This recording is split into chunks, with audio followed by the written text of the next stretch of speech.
Hi, my name is KANE. In the next couple of weeks, I'm going to introduce you to some basic bass rigs. On the footage, there's really no effort. Just to spread that out, it starts coming down again. Okay, what I'm going to do is Alright, before I show you a couple of the rigs, I'm going to show you two basic knots that I use. Obviously not fishing with this line or with this hook. This is a trailer hook, but I'll give you an idea. I'm using the orange braid just because it's so much clearer. The first knot I'm going to do is called a Palomar knot. Very, very universal. Very strong knot. You can use it on mono, braid or fluorocarbon directly onto your hook. I'm going to take the line through the eye once.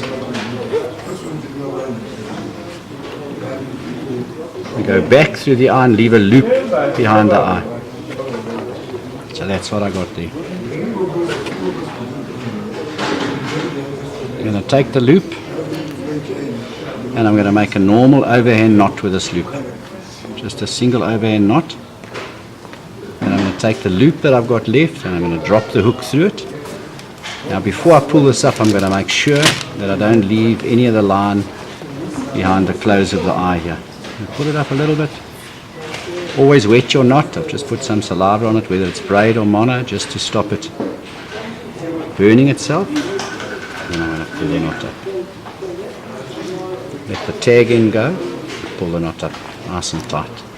So I've got a nice clean knot in the middle of the eye of the hook, and it's away from the joint in the hook.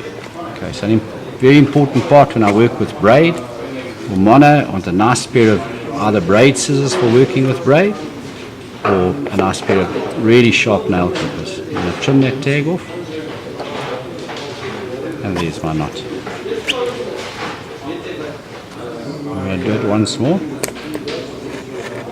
So we're going to start, I'm going to do the knot again. I'm going to go through the eye once. I'm going to return the tag end through the eye of the hook, and I'm going to be left with a loop on this side. I'm now going to take the loop, do a normal overhand knot or a granny knot, whatever you want to call it, just a single overhand granny knot. Pull it up a bit. I'm going to take the loop still in my hand, take the whole hook through it. I'm going to move the entire knot back past the joint in the hook because it's going to cause damage. It might break the line when it's there. I'm going to wet the knot. I'm going to pull it up slowly with the tag end piece left there. Put it up nice and neatly.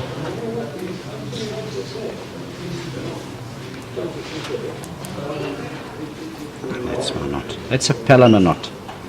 It's one of the few knots straight out that will work on both braid, mono and fluorocarbon. Okay, I'm going to trim it off.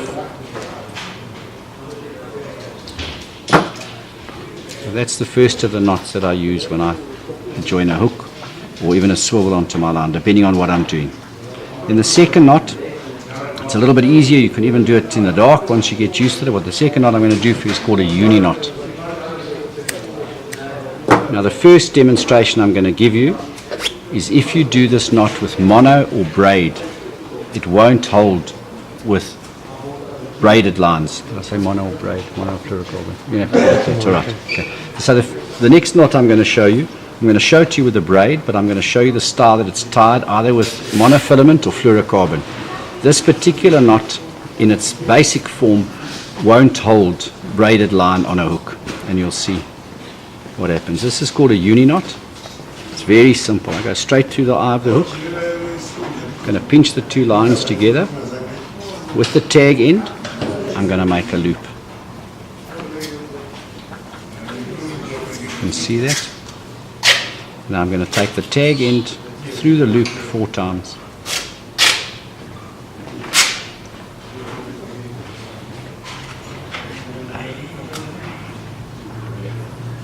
4. I'm going to wet the knot. I'm going to pull it up slowly that it pulls up nicely into a double figure of 8.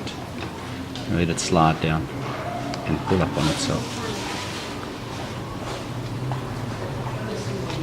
So that's a uni knot or a hangman's noose, and that's how we tie monofilament and fluorocarbon. I'm going to do it again, but this time I'm going to do it the way that I tie braid. to a hook. The braid is a lot more slippery on itself, tends to slide a lot easier.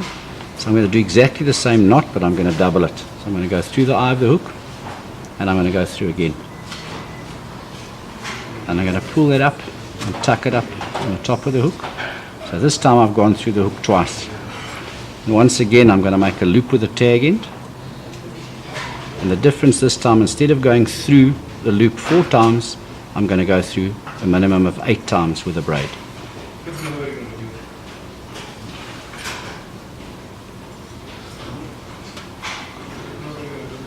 Tag's a bit short for that. I'll keep going.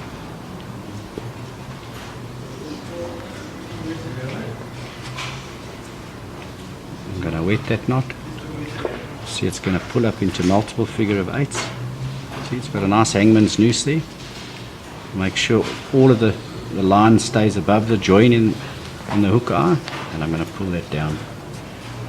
And that's why you have to have your knots wet. There's a lot of friction on the way down here. Now that won't move on your hook. You've got double through there, and you've got 8 loops on the top. Braid generally doesn't bite on itself like your monofilaments and fluorocarbons do, but it does slip on itself, so that's really, really firm. Okay. So that's 2 basic knots that we've used.